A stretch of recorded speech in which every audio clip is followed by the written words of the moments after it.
My name is Margaret Rose Thompson, and I'm 32 years old.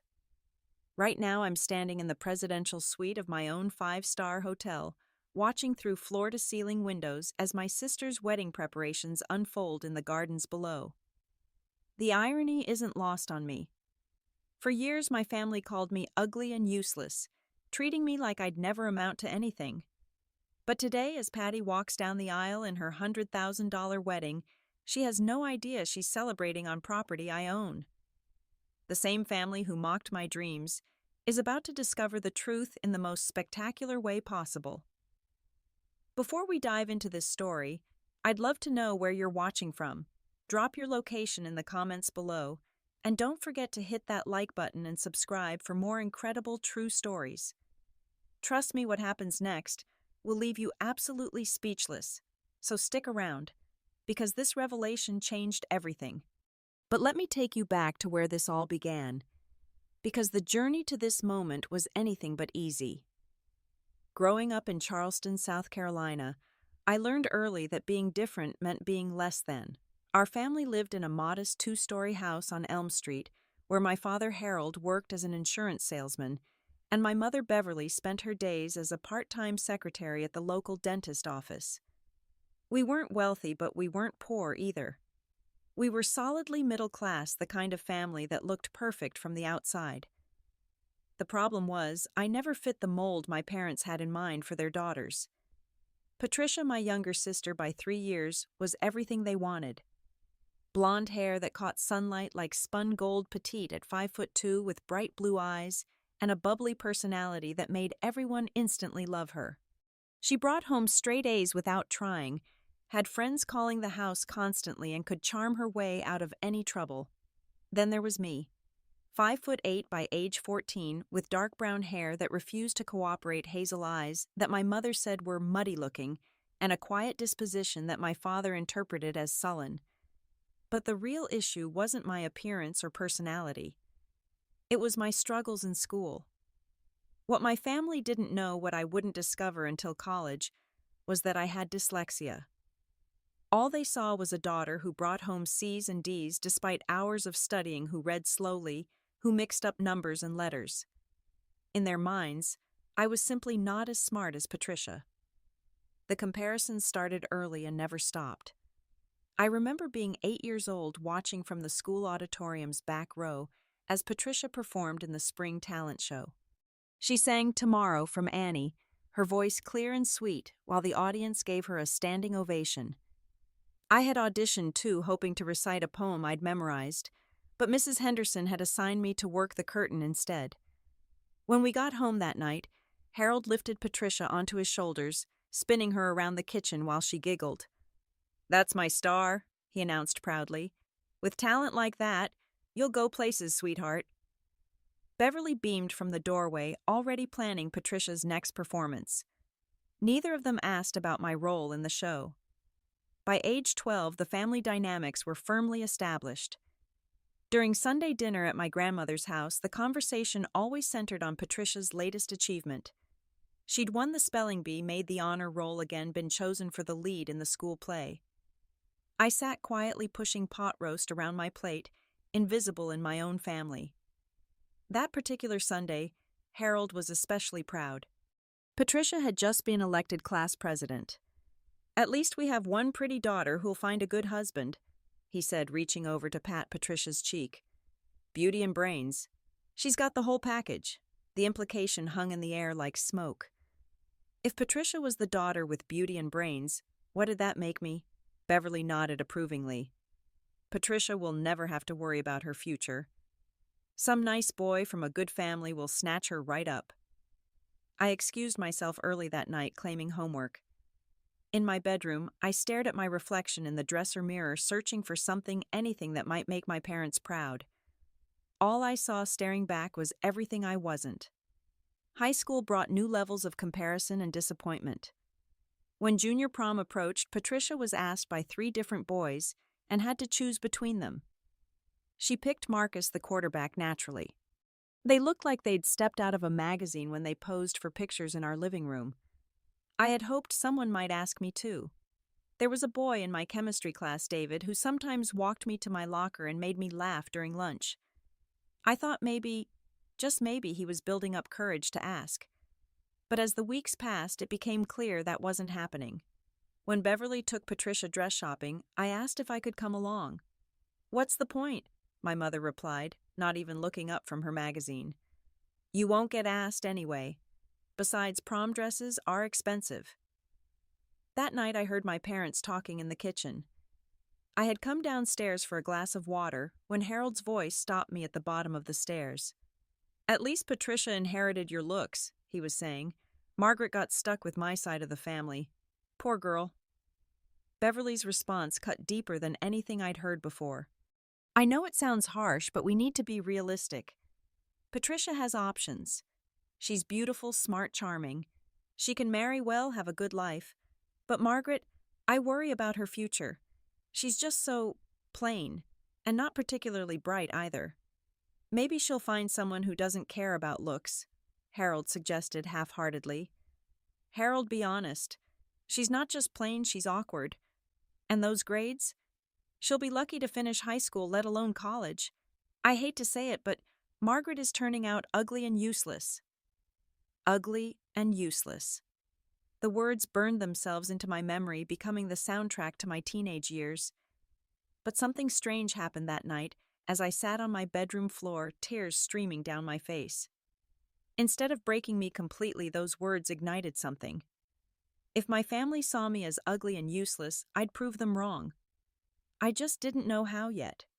I started spending time at the public library after school, losing myself in books about successful women, about business, about hospitality and hotels. I devoured biographies of female entrepreneurs who had built empires from nothing. I read about customer service, about creating experiences that made people feel special. During the summer before my senior year, I got a job at Mel's Diner on King Street. It wasn't glamorous work waiting tables and cleaning up after customers, but I discovered something remarkable. I was good at making people feel welcome. I remembered their orders, asked about their families, made sure their coffee cups never went empty. Mrs. Patterson, who came in every Tuesday for the meatloaf special, told me once that I had a gift for hospitality. "You make everyone feel like they matter, honey. That's rarer than you think." For the first time in my life, someone saw value in me. Not beauty, not academic achievement, but something uniquely mine. I began to dream of owning my own restaurant, maybe even a hotel someday. It seemed impossible, a girl like me from a family like mine, but the dream took root anyway. At home, the family narrative remained unchanged. Patricia was the golden daughter destined for greatness, while I remained the disappointment. But working at Mel's Diner had shown me a different truth. I might not be what my family wanted, but I had worth. I had potential. I just needed the courage to pursue it. Senior year brought the pressure of college applications and the stark reality of my family's expectations. Patricia, still a sophomore, was already being courted by college recruiters for her academic achievements.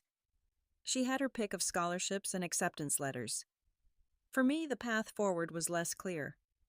My guidance counselor, Mr. Roberts, suggested I look into community college or perhaps a trade school. "Not everyone is meant for a 4-year degree, Margaret," he said kindly but dismissively. "There's nothing wrong with learning a practical skill." But those hours at the library had planted seeds of bigger dreams.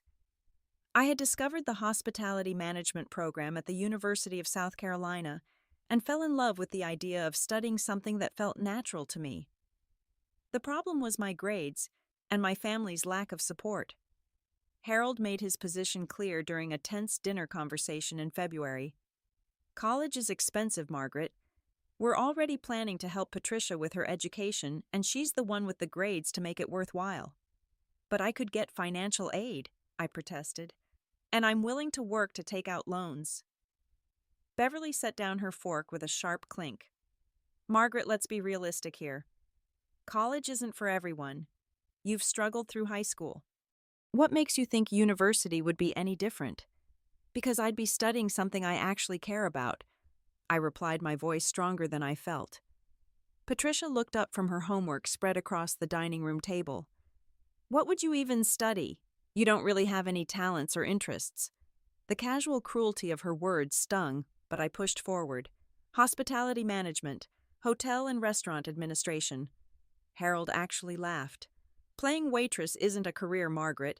It's a job for people who can't do anything else. I'm good with people, I insisted. Mrs. Patterson at the diner says I have a gift for hospitality. Mrs. Patterson is a lonely old woman who enjoys chatting with the help, Beverly replied dismissively. That doesn't translate to a career. But I had already made up my mind. That night I filled out every scholarship application I could find, wrote essays about my dreams and my determination, and applied to USC's hospitality program. I also applied to several other schools as backups, funding the application fees with money I'd saved from the diner. 3 months later, the acceptance letter arrived along with news of a partial scholarship. It wouldn't cover everything, but combined with financial aid, work study, and student loans, it would be enough. I ran into the house letter clutched in my trembling hands, ready to share the incredible news with my family. I got in, I announced breathlessly. USC accepted me, and I got a scholarship. The reaction was not what I had hoped for. Harold looked up from his newspaper with a frown. How much is this going to cost us? Nothing, I said quickly. I've got financial aid, and I'll work to cover the rest. Beverly shook her head slowly. Margaret, this is a waste of money you don't have. You'll just drop out after a semester and come home pregnant like the Henderson girl did. I won't drop out, I said firmly. This is my chance to build a real career.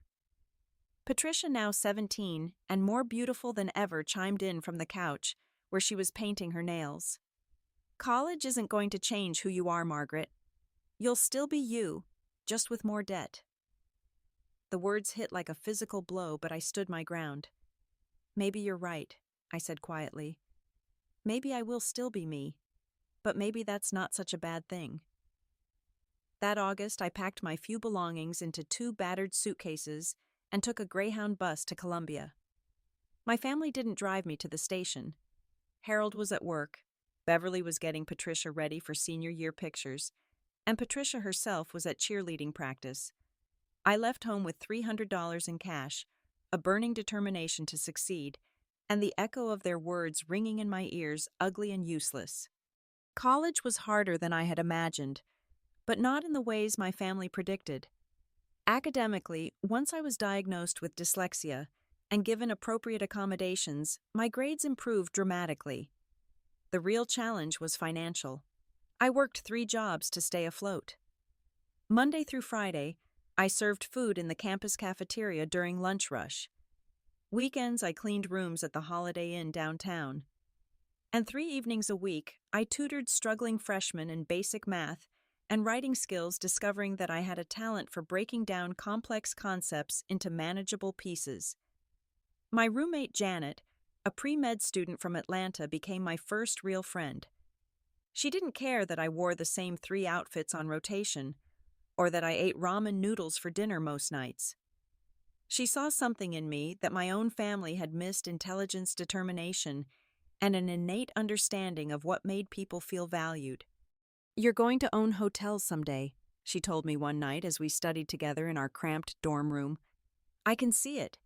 You'll create places where people feel genuinely welcome. Meanwhile, back home in Charleston, Patricia was living her expected life. She had been crowned homecoming queen, was dating Rick Williams, the star of the football team, and had already been accepted to several prestigious colleges. During our rare phone calls, Beverly filled me in on Patricia's accomplishments with obvious pride. Your sister was just elected student body president, she announced during one conversation. And Rick's family owns 3 car dealerships.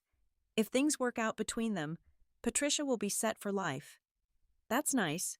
I managed exhaustion creeping into my voice after pulling a double shift at the hotel.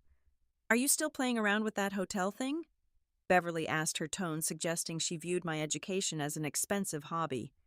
I'm studying hospitality management, Mom. It's not playing around. Well, we'll see how long it lasts. But it did last. Not only did I survive freshman year, I thrived. My professors recognized my passion for the industry, and I maintained a 3.7 GPA despite working nearly 30 hours a week. The real test came during Christmas break of my sophomore year. I returned home for the holidays, excited to share my achievements and maybe finally earn my family's respect. Patricia had just gotten engaged to Rick. The house buzzed with wedding talk guest lists and venue discussions. She was 20, he was 22, and they wanted a spring wedding. I tried to join the conversation, offering ideas based on what I'd learned about event planning in my courses. But every suggestion was dismissed or ignored. When I mentioned that I had made the dean's list, the conversation quickly turned back to Patricia's ring and wedding plans. On Christmas morning, Patricia received a new car from Rick's parents. I had bought her a beautiful scarf I'd found at a thrift store and spent weeks cleaning and pressing until it looked new. She unwrapped it with barely concealed disappointment. "Oh, thanks, Margaret. It's nice." That afternoon, Harold pulled me aside for what I thought might be a heart-to-heart conversation about my progress in school. Instead, he said, "Margaret, I hope you're not getting your hopes up too high with this college thing. Your mother and I just don't want to see you disappointed when reality sets in." "What do you mean?" I asked. "Some people are meant for bigger things and others need to find their place in the world. There's nothing wrong with being ordinary. Not everyone can be Patricia." I returned to school after the holidays with a heavy heart, but an unshakable resolve. If my family couldn't see my potential, I'd prove it to the world instead. Junior year brought new opportunities.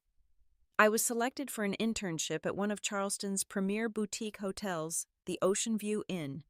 It was only a summer position, but it would give me real-world experience in hotel operations. The general manager, Eleanor Whitmore, was a 60-year-old woman who had worked her way up from housekeeping to running one of the most successful independent hotels in the South. She took one look at my resume with its combination of academic achievement and work experience and hired me on the spot. "I like hungry students," she told me on my first day. "They work harder and dream bigger than people who've had everything handed to them." That summer changed my life. Eleanor became the mentor I never knew I needed, teaching me everything from revenue management to guest relations. She showed me that the hospitality industry wasn't about serving people. It was about creating experiences, building relationships, and making everyone who walked through your doors feel like they belonged. More importantly, she believed in me. "You have natural instincts for this business, Margaret," she told me one evening as we reviewed occupancy reports. "Don't let anyone convince you otherwise." When I returned to school for senior year, I threw myself into my studies with renewed purpose. I graduated magna cum laude, an achievement that should have made my family proud. They didn't attend my graduation ceremony. Harold said he couldn't get off work. Beverly claimed she had a headache. Patricia was planning her bachelorette party, which had somehow become more important than her sister's college graduation. I walked across that stage alone, accepted my diploma with tears in my eyes, and made myself a promise I would build something so successful, so undeniable, that my family would have no choice but to see my worth. The journey was just beginning. After graduation, I accepted Eleanor's offer to stay on full-time at the Ocean View Inn. It wasn't glamorous starting at the bottom as a front desk clerk, but Eleanor had promised to teach me every aspect of hotel operations if I was willing to work for it. I was willing to work for everything. My days began at 6 in the morning and often didn't end until midnight. I rotated through every department: front desk, housekeeping, maintenance, food, and beverage accounting. Eleanor believed that to truly understand hospitality, you needed to know how every piece of the puzzle fit together.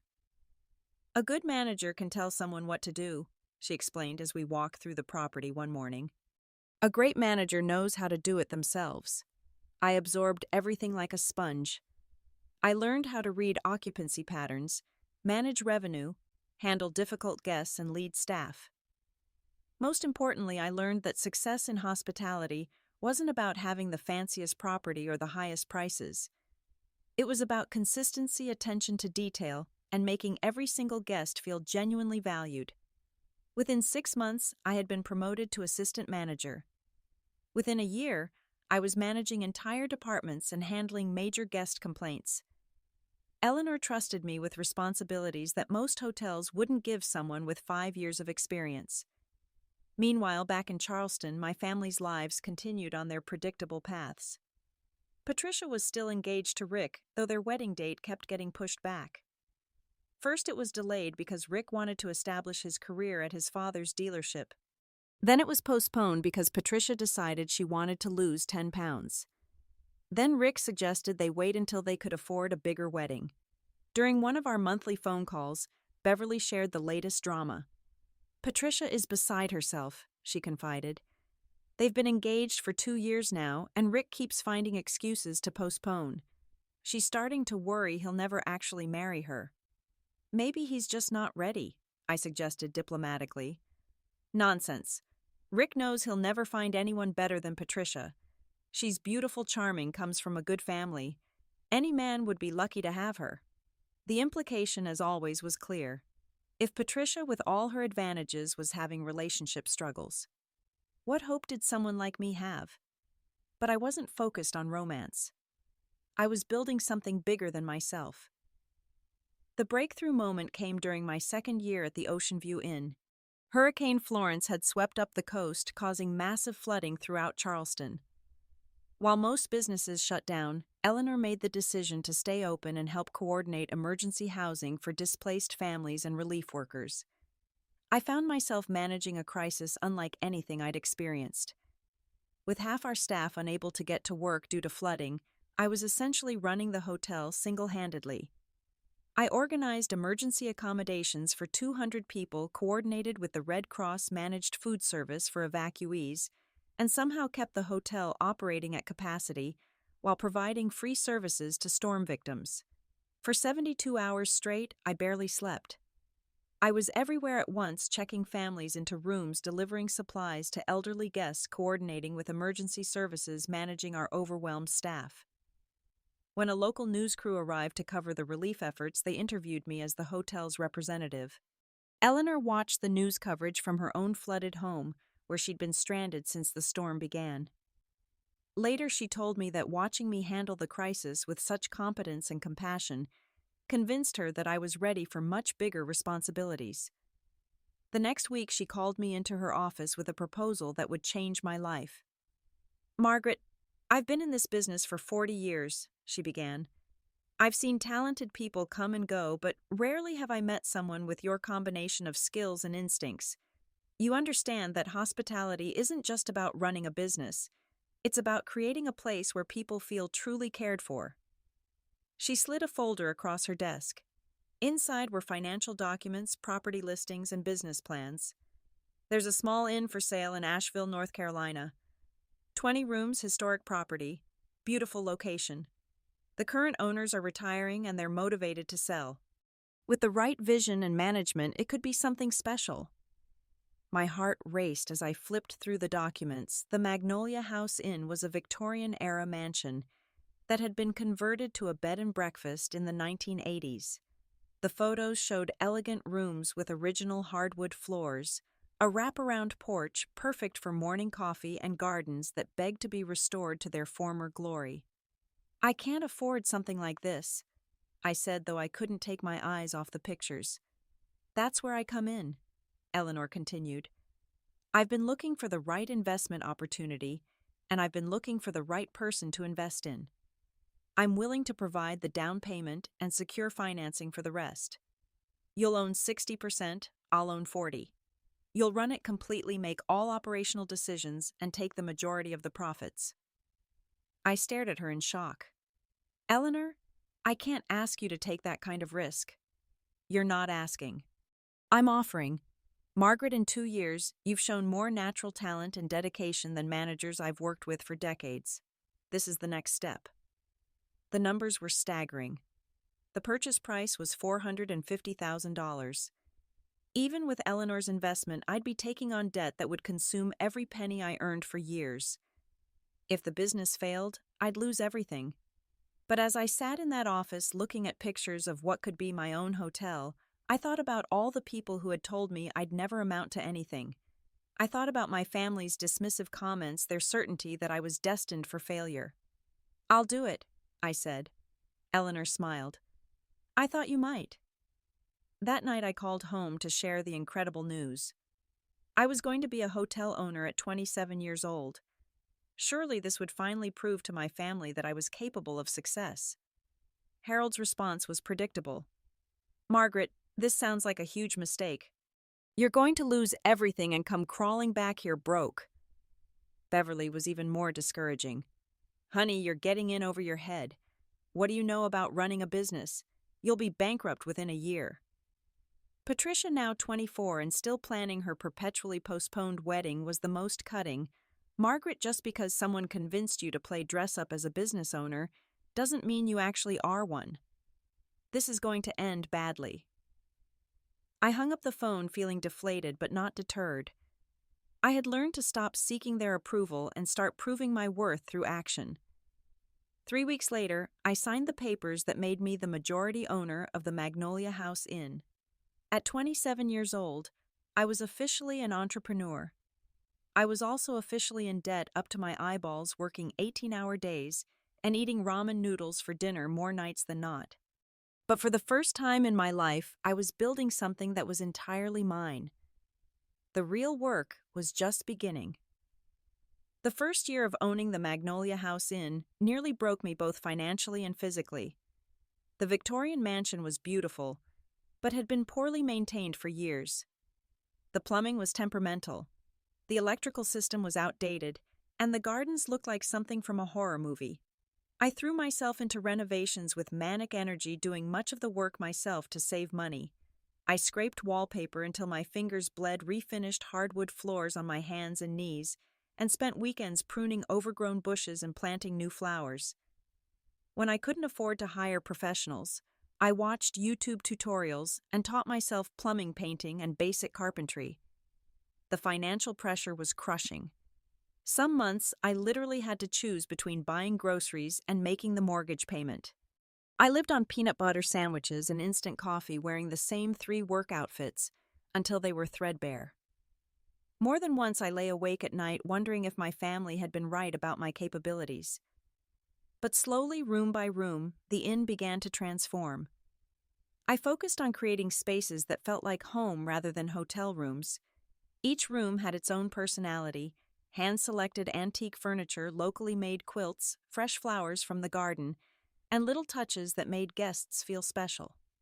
The Rose Room had a clawfoot tub and vintage writing desk. The garden suite opened onto a private patio surrounded by jasmine and magnolia trees. My staff consisted of exactly 3 people: Mrs. Chen, a 60-year-old housekeeper who had worked at the inn for 15 years and taught me everything about maintaining historic properties; James, a part-time groundskeeper who shared my vision for restoring the gardens; and Sarah, a college student who helped with front desk duties on weekends. We were a tiny team, but we were passionate about what we were building. The turning point came during my second year of ownership. A travel blogger named Jennifer Martinez was driving through Asheville when her car broke down near the inn. She needed a place to stay while waiting for repairs, and we happened to have a last-minute cancellation. Jennifer later told me she had low expectations. The inn's website was basic, and from the outside, the property still showed signs of ongoing renovation.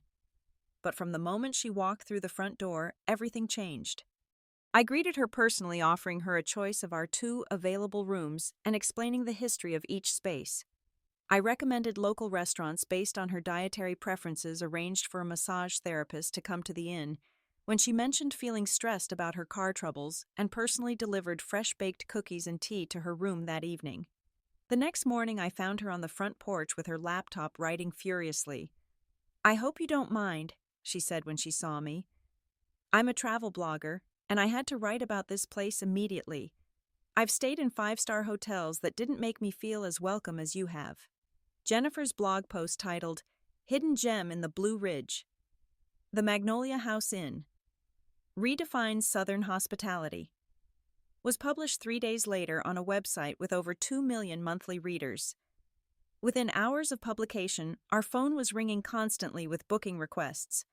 That single blog post changed everything. Our occupancy rate jumped from 60% to 95% almost overnight. Guests began leaving glowing reviews on TripAdvisor, Yelp, and Google, praising not just the beautiful property, but the personalized service and attention to detail. Most importantly, they felt genuinely cared for during their stay. With increased revenue came the ability to reinvest in the property. I hired 2 additional housekeepers, expanded our breakfast offerings to include locally sourced ingredients, and began hosting special events like wine tastings and garden tours. Every improvement was designed with one goal in mind: creating experiences that guests would remember long after they left. By my 3rd year of ownership, the Magnolia House Inn was not just profitable, but thriving. We were booked solid during peak season and maintaining strong occupancy even in slower months. Local tourism boards featured us in their marketing materials, and we had been included in several best of lists in regional magazines. But success bred ambition. I began looking for opportunities to expand. The second property came up for sale during my 4th year of ownership, a small historic hotel in downtown Savannah that had been closed for renovations and never reopened. The owner was facing bankruptcy and needed to sell quickly. This time, I didn't need Eleanor's help with financing. The Magnolia House Inn was generating enough profit to secure a loan for the new property. At 31 years old, I was about to become the owner of 2 hotels. My family's reaction to this news was mixed with confusion and grudging admiration. "Well, I suppose you're doing better than we expected," Harold admitted during one of our phone calls. Beverly was more skeptical. "Just don't get overextended, Margaret. Success can disappear as quickly as it came." Patricia, who was finally planning her actual wedding after a 5-year engagement, seemed genuinely surprised by my achievements. "I never thought you had it in you," she said, and for the first time it didn't sound like an insult. The Savannah property, which I renamed the Historic Harbor Inn, required a complete renovation and rebranding. But I had learned from my mistakes with the first property. This time I hired experienced contractors, developed a realistic timeline, and maintained enough cash reserves to handle unexpected expenses. More importantly, I had developed a clear vision for what made a hotel special. It wasn't about having the most expensive furnishings or the most luxurious amenities. It was about creating a sense of place, making every guest feel like they belonged, and providing service that went beyond expectations. The Harbor Inn opened 6 months later to rave reviews and sold-out bookings for the first 3 months. Food and Wine magazine featured our rooftop restaurant in an article about Southern cuisine and Southern living, included us in their annual travel guide. I was no longer just a small inn owner. I was building a collection of distinctive properties, each with its own character, but unified by a commitment to exceptional hospitality. During this period, I also experienced my first serious romantic relationship since college. Thomas was a chef I met while researching restaurant concepts for the Harbor Inn. He was talented, ambitious, and unlike anyone I had dated before. Most importantly, he saw me as I was successful, confident, and worthy of love. Our relationship lasted 8 months and ended amicably when he received an opportunity to open his own restaurant in San Francisco. We both knew long distance wouldn't work, but those months with Thomas showed me something important. I was no longer the awkward, insecure girl my family had convinced me I was. I was a successful businesswoman who deserved respect and love. By age 30, I owned 2 thriving hotels and was looking for my 3rd acquisition.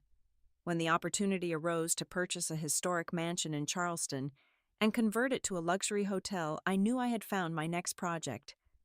It was time to come home and show my family exactly who I had become. But I decided to do it quietly, without fanfare or announcements. I wanted my success to speak for itself. Returning to Charleston felt like stepping into a different life entirely. The city looked the same, with its cobblestone streets, antebellum mansions, and Spanish moss draping ancient oak trees, but I was completely transformed from the uncertain girl who had left 8 years earlier. The property I purchased was the Whitmore Estate, a magnificent 1850 mansion on South Battery Street that had been in the same family for over a century.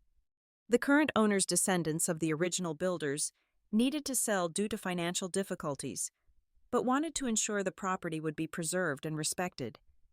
When they learned about my track record with historic properties and my commitment to preservation, they chose my offer over several higher bids from developers who wanted to demolish the mansion and build condominiums.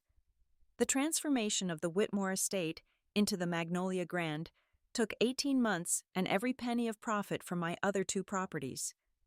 But the result was breathtaking, a 20-room luxury hotel that seamlessly blended historic charm with modern amenities. The grand staircase still featured its original mahogany banister and crystal chandelier. The ballroom maintained its historic parquet floors and elaborate crown molding. But each guest room now had marble bathrooms, climate control, and technology that allowed guests to control lighting and temperature from their phones. The gardens were my personal pride and joy. I hired a landscape architect who specialized in historic properties to restore the original design, while adding modern elements like an infinity pool that seemed to disappear into Charleston Harbor and a rooftop terrace perfect for weddings and special events. But I kept my ownership quiet.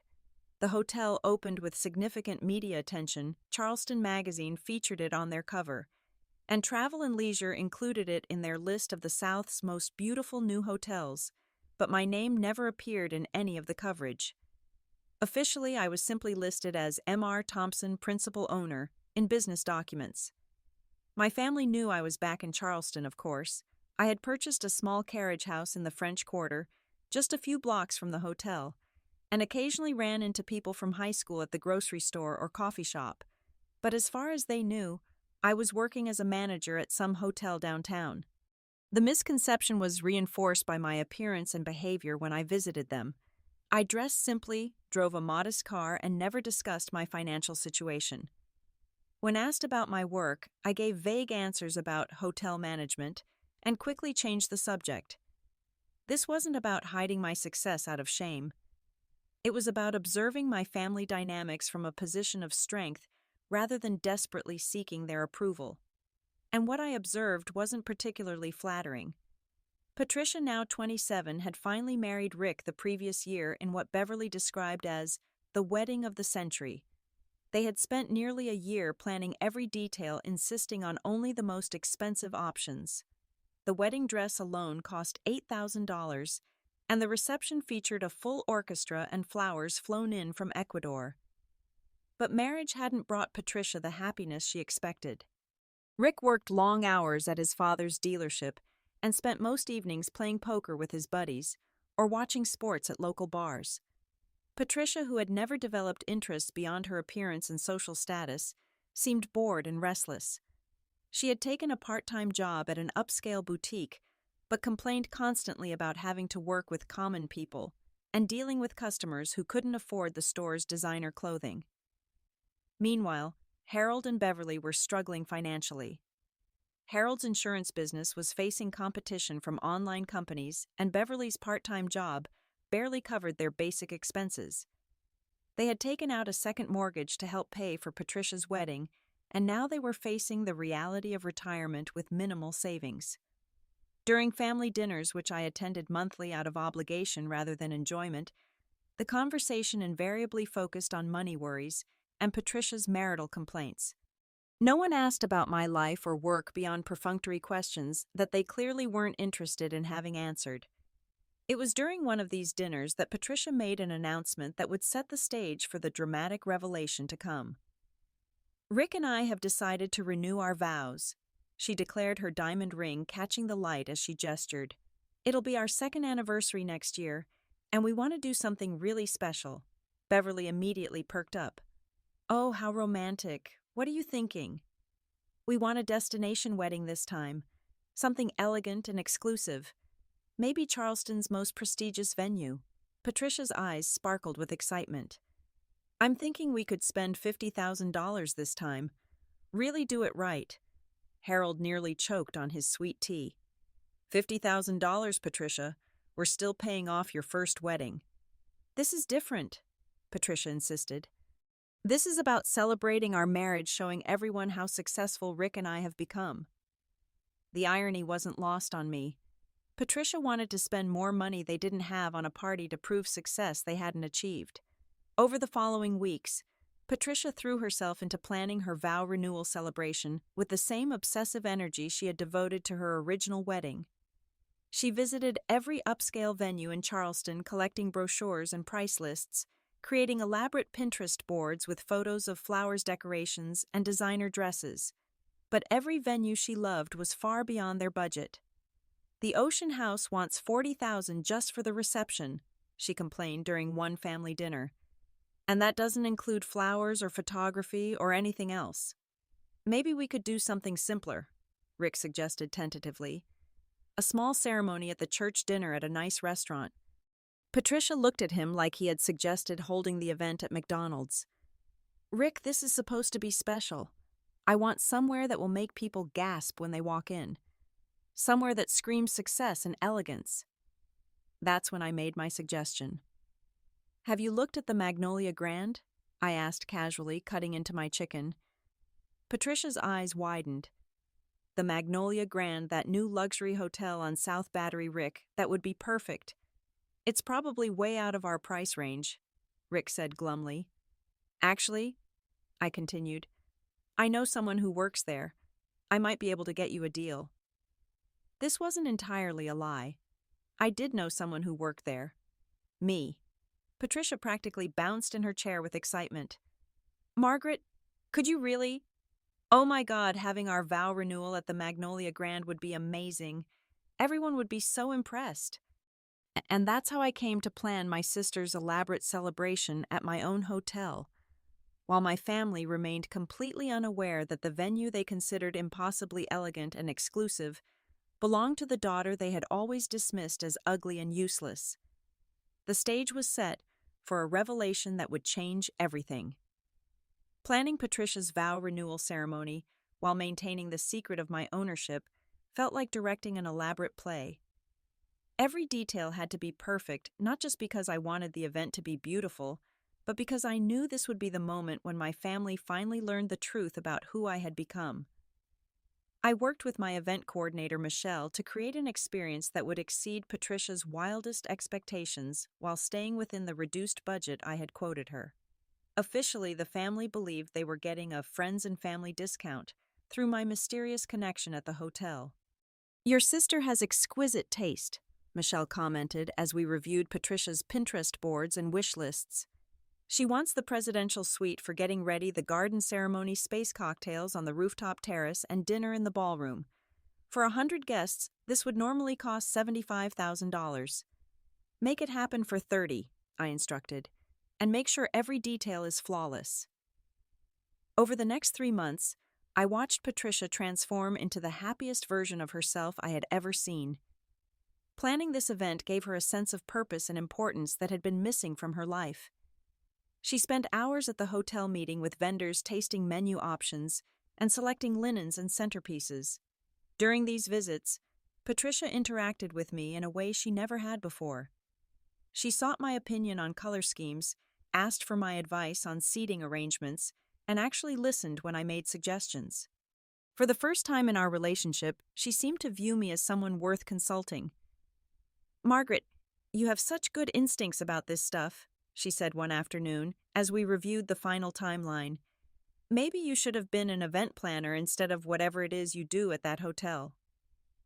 The comment stung, but I reminded myself that in just a few weeks she would understand exactly what I did.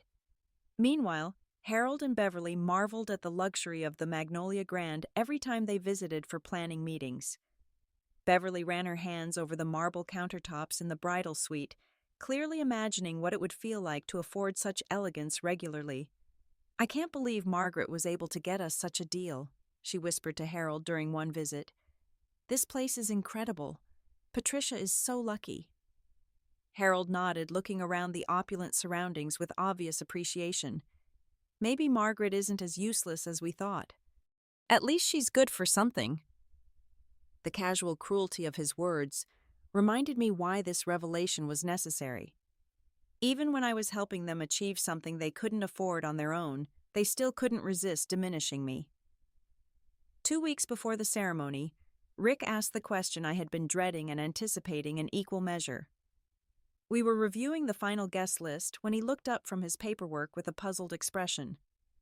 "Margaret, I have to ask you something that's been bothering me." My heart rate quickened, but I kept my voice steady. "What's that? How exactly do you know someone here well enough to get us this kind of discount? I mean, this is basically a 50% reduction on one of the most exclusive venues in Charleston." I had prepared for this moment, but hearing the question out loud still made my palms sweat. "I've done some consulting work for them," I said carefully. "Help them improve their customer service processes." It wasn't technically a lie. I had spent considerable time improving our customer service processes. I just happened to own the company. Rick seemed satisfied with this explanation, but I could tell he was still puzzled by the logistics of the arrangement. The morning of the ceremony arrived with perfect Charleston weather, 75 degrees, gentle breeze, and crystal clear skies. I arrived at the hotel at 6 in the morning to oversee final preparations, then went home to get dressed for the celebration. I chose my outfit carefully, an elegant navy blue dress that was sophisticated but not attention-grabbing, paired with simple jewelry and low heels. I wanted to look polished but not overshadow Patricia on her special day. When I returned to the hotel at noon, the transformation was complete. The gardens looked like something from a fairy tale, with white roses and greenery creating romantic arches and backdrops. The rooftop terrace sparkled with string lights and candles ready for cocktail hour. The ballroom glowed with ambient lighting and elegant centerpieces. Patricia was in the presidential suite with her bridesmaids, getting her hair and makeup done by a team I had specially selected for their ability to create magazine-worthy results. When I knocked on the door, she opened it, looking absolutely radiant. "Margaret, thank God you're here. I'm so nervous and excited I can barely think straight." She grabbed my hands, her own trembling slightly. "Can you believe this is actually happening? Can you believe we're actually having our ceremony at the Magnolia Grand?" Looking at her genuine joy and excitement, I felt a pang of something unexpected, protective love for my sister despite everything. Whatever happened today, I wanted her to have this perfect moment. "You look absolutely beautiful," I told her sincerely. "Rick is going to cry when he sees you." The ceremony began at 4 o'clock in the garden, with Patricia walking down an aisle lined with white rose petals, while a string quartet played Pachelbel's Canon. Rick did indeed cry when he saw her, and their renewed vows were heartfelt and moving. During cocktail hour on the rooftop terrace, I mingled with guests, many of whom I hadn't seen since high school. Several former classmates mentioned how successful I looked, how confident and polished I seemed, compared to the quiet girl they remembered. "Margaret Thompson," said Lisa Martinez, who had been student body president when we were seniors. "You look incredible. What are you doing these days?" "Hotel management," I replied with a smile, technically telling the truth while revealing nothing. As the evening progressed, I began to feel nervous about the revelation I was planning. My family was having such a wonderful time, Patricia was glowing with happiness, and the celebration was unfolding flawlessly. Part of me wondered if I should just let the secret remain a secret. But then, as we were transitioning from cocktails to dinner, it happened. One of my newer staff members, Maria, approached me with a question about the wine service. She was young and nervous, working her first high-profile event, and in her anxiety she forgot the careful instructions I had given all staff about discretion. "Excuse me, Ms. Thompson," she said loudly enough for several nearby guests to hear. "Should we open the additional bottles of champagne you requested for the toast?" The conversations around us stopped abruptly. Rick, who had been standing just a few feet away talking to his father, turned with a confused expression. "Ms. Thompson," he repeated, looking from Maria to me. "But your last name is Thompson too, isn't it, Margaret?" Before I could respond, Harold approached our group, having overheard the exchange. "What's going on here?" he asked, looking between Maria and me with growing confusion. Maria, realizing she had made an error, but not understanding its significance, tried to clarify. "I was just asking Ms. Thompson about the champagne service for her sister's event."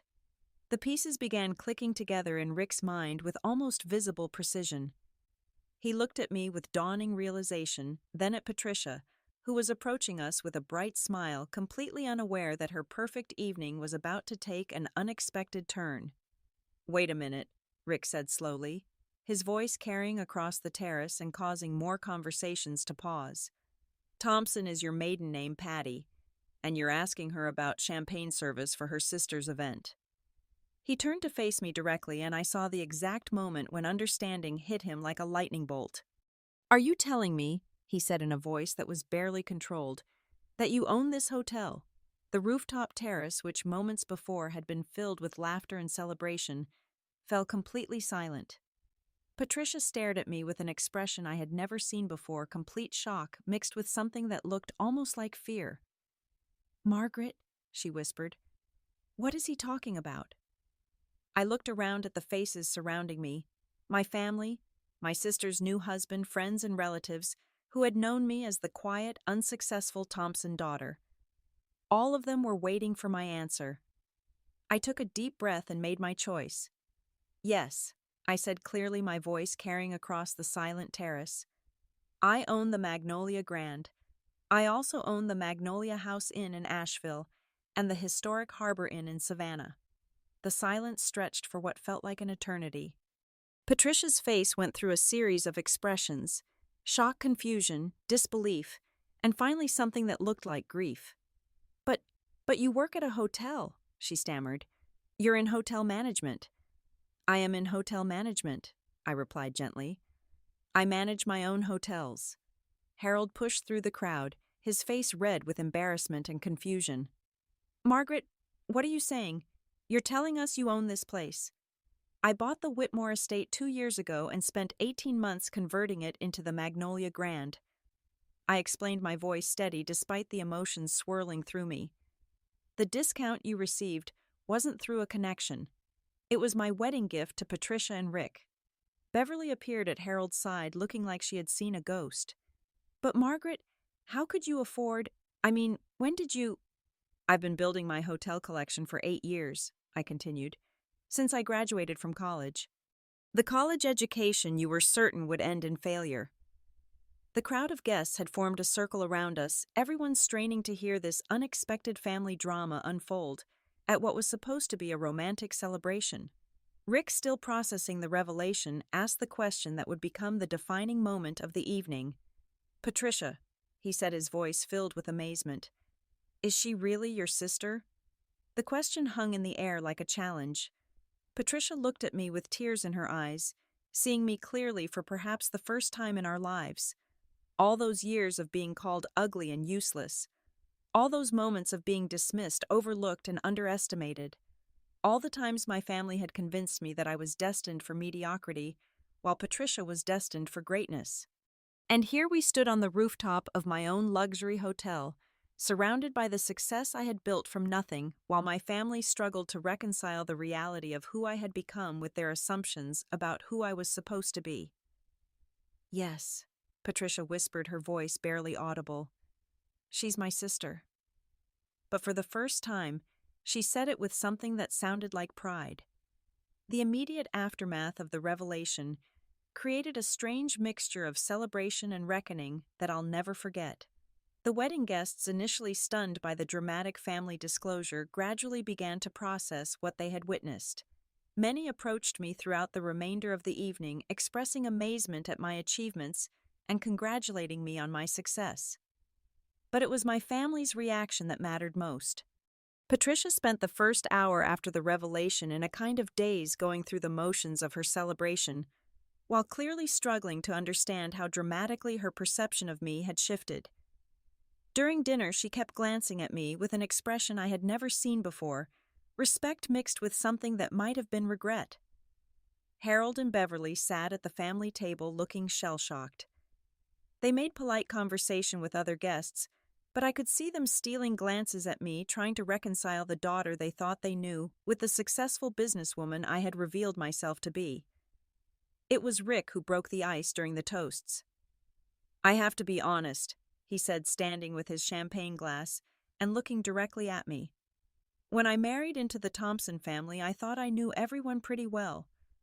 Tonight I learned that my new sister-in-law is not just successful, but extraordinarily generous and kind. He turned to address the entire gathering. Margaret could have planned this entire event and taken credit for giving us the wedding of our dreams. Instead, she quietly made it happen while letting Patricia believe she had earned this celebration through her own connections. That tells me everything I need to know about her character. The applause that followed was warm and genuine, and for the first time in my life, I felt truly seen by my family. After the formal celebration ended and the guests departed, my family and I found ourselves alone on the rooftop terrace. The staff had efficiently cleared the tables and reset the space, but the string lights remained on, creating an intimate atmosphere for the conversation I knew was inevitable. Patricia was the first to speak. "Margaret, I need to apologize to you," she said, her voice shaky with emotion. "Not just for tonight, but for everything. For years of treating you like you didn't matter. For all the times I dismissed your dreams and made you feel small." She paused, wiping tears from her eyes. "I realized tonight that while I was planning my wedding and thinking about how impressed people would be with this venue, you were the person who made it possible. You've been taking care of all of us, and we never even noticed." Harold cleared his throat, looking more uncomfortable than I had ever seen him. "Margaret, I owe you an apology too," he said gruffly. "I was wrong about your potential. Dead wrong. When you told us you wanted to study hospitality management, I thought you were setting yourself up for failure. Instead, you built something remarkable." He gestured around the elegant space. "This hotel is beautiful, and from what I saw tonight, you run it with incredible attention to detail. I'm proud of you, and I should have said that years ago." Beverly was crying openly now, something I had rarely seen her do. "I called you ugly and useless," she whispered. "I said those terrible things because I was scared for you. I thought if you didn't have natural advantages like Patricia, you'd struggle in life. But I was so wrong about what real advantages look like." She looked around at the hotel, at the evidence of everything I had accomplished. "You built all of this through intelligence, hard work, and treating people well. Those are advantages Patricia and I never developed because we thought looks and charm were enough." The conversation continued late into the night, covering years of misunderstandings, missed opportunities, and family dynamics that had shaped all of us in different ways. It wasn't a complete healing, but it was a beginning. Over the following months, my relationships with each family member evolved in different ways. Harold made genuine efforts to understand my business and show interest in my achievements. He started reading hospitality industry publications and would call me with articles he thought I'd find interesting.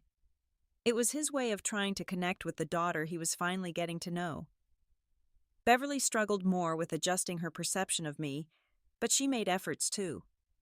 She began referring to me as my daughter, the businesswoman, when talking to her friends, and I could hear the pride in her voice that had never been there before. Patricia and I developed something entirely new, a real relationship based on mutual respect. She began asking for my advice on career decisions, and I helped her explore interests beyond her appearance and social status. She eventually left the boutique and enrolled in business classes, discovering she had an aptitude for marketing that she had never developed. Most importantly, the cruel nickname that had defined me for so many years disappeared completely from family conversations. No one would ever again call me ugly and useless. 6 months after the revelation, Patricia called me with exciting news. She had been hired as the marketing coordinator for a local nonprofit work that utilized her social skills and growing business knowledge while contributing to causes she cared about. "Margaret, I have to tell you something," she said during our call. "For the first time in my life, I'm proud of work I'm doing, and I learned that from watching you. You showed me that success isn't about having things handed to you. It's about building something meaningful."